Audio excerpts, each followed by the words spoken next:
kusina. So, for today's video, magluluto ako ng pork sisig. So, this is my own version, okay? So, ito yung mga ingredients ko, mga sisilap. So, ito na yung pinakulo ko, chinap ko, at pina-crunchy ko na pork, na freeze pork ba? Tapos may butter, lemon, squeeze lemon, egg. Sometimes yung iba nilalagyan ng egg, pero ang original na Pampanga sisig, wala talaga siyang egg. Tapos meron akong onion. Ito yung nakakapagpasarap sa sisig. Is chicken liver. Tapos may garlic ako. May salt and pepper. So, i-on ko na yung kalan ko mga sisig, okay? Ayan. So, ilalagay ko lahat yung dito dahil hanggang bukas yung ulam na yan. So, mamaya pag gusto namin kumain, ilalagay ko na siya dito sa sizzler plate. Diyan lang kayo mga sisilabas. So, ayan, iniinit ko na siya.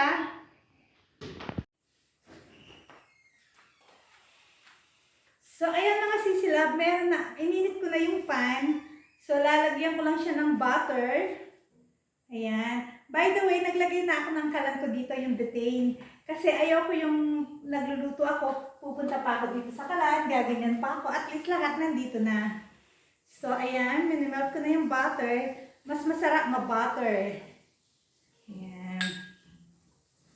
Alam nyo, yung sisig is nag-evolve na nag-evolve, di ba? Evolve talaga. Kasi, ang original na sisig talaga, walang egg. Yung iba naman nilalagyan ng mayonnaise, ganyan. Tapos ilalagay ko na itong pork mass. Ayan.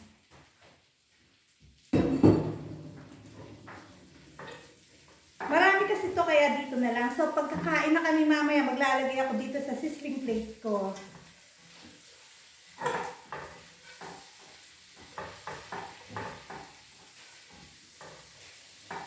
Ayan. Tapos, pag okay na siya, ilalagay ko na ito yung pampasarap. Chicken liver. Yung iba na ginagamitan ng liver spread, diba? Kaya nga na sinabi ko, this is my own version, okay? Hindi tayo pare-pareho paano ang paggawa ng sisig. Parang sa pagluluto ng menudo. Hindi tayo pare-pareho paano magluto ng menudo. Ako rin, isi-share ko din minsan, natapon ba doon? Isi-share ko din minsan sa inyo yung paggawa ng adobo ko. So, kasi meron akong ibang ingredients na ginagamit. Tapos, lalagyan ko ng onion.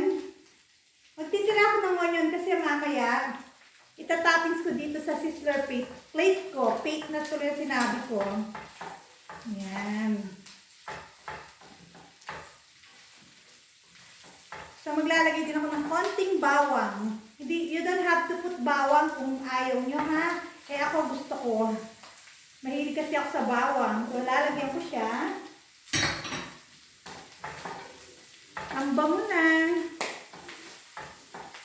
Ayan. Kaya dito ko na siya linagay. Dapat, diretso ko na siya dito.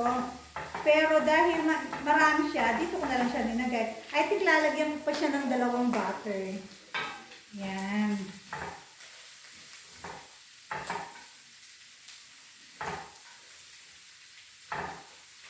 Tapos lalagyan ko siya ng lemon squeeze.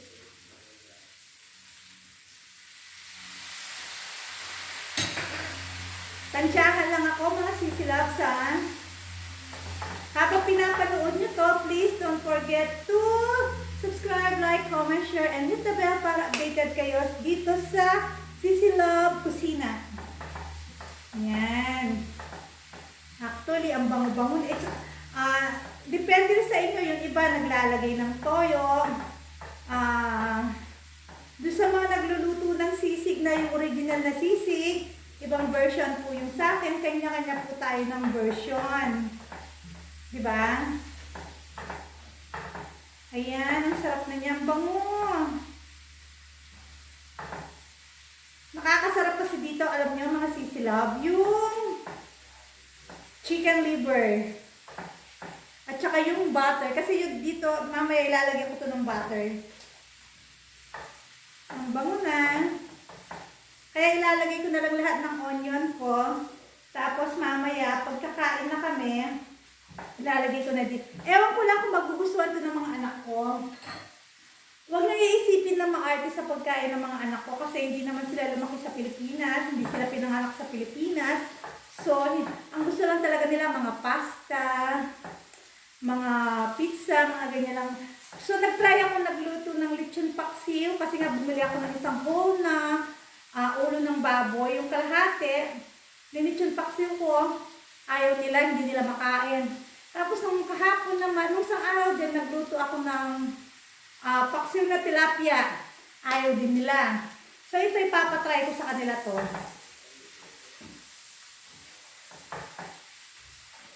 Ang sarap na.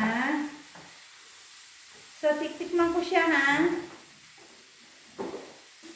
Diba ang ganda kapag may butane ako dito nakalan, hindi na ako kailangan pumunta doon, tapos dito. Yan. Ang nag-suggest nito actually ang asawa ko. Masarap. Ay, nahulog. Kainin mo lang. Ang sarap.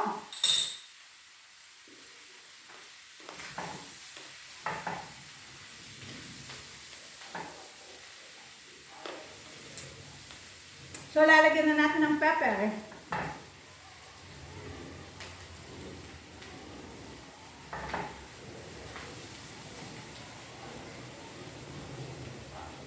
Sana magustuhan ng mga anak ko, no, sis Love?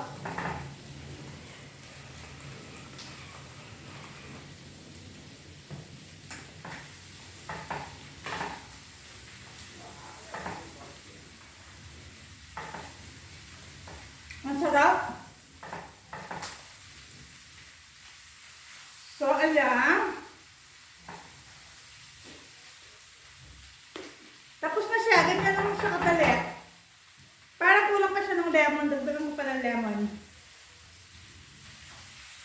Dalawa. Marami akong lemon, eh. Umakyat ako sa puno ng kapitbahay namin.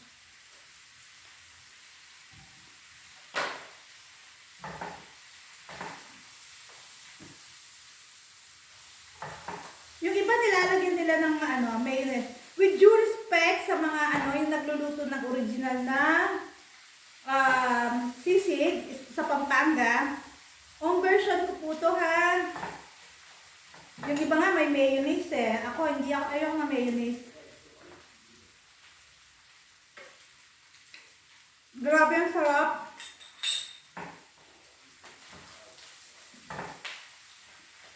Tapos mamaya, pag magdi-dinner na kami, ilalagay ko sa sizzling plate, tapos ilalagay ko ng egg sa top. Ipapakita ko dun sa inyo mamaya. Pero mamaya na yun. Idudugtong ko na lang sa video ko. So, ayan na siya. Tapos na siya. Papatayin ko na. Ayan. Ipapakita ko siya sa inyo mga sisilabs. Kasi mag-isa na lang ako nagbablog ngayon. So, ayan na yung sisig ko, di ba? Ayan na.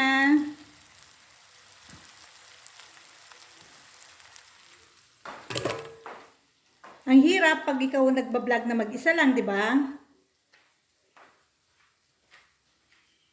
So, mamaya, magpi-plating ako. Lulutuin ko siya. Magkukuha ko dito ng konti para sa kakainin namin ng asawa ko. Sana magustuhan ng mga anak ko. Kung hindi, wala tayong magagawa, di ba?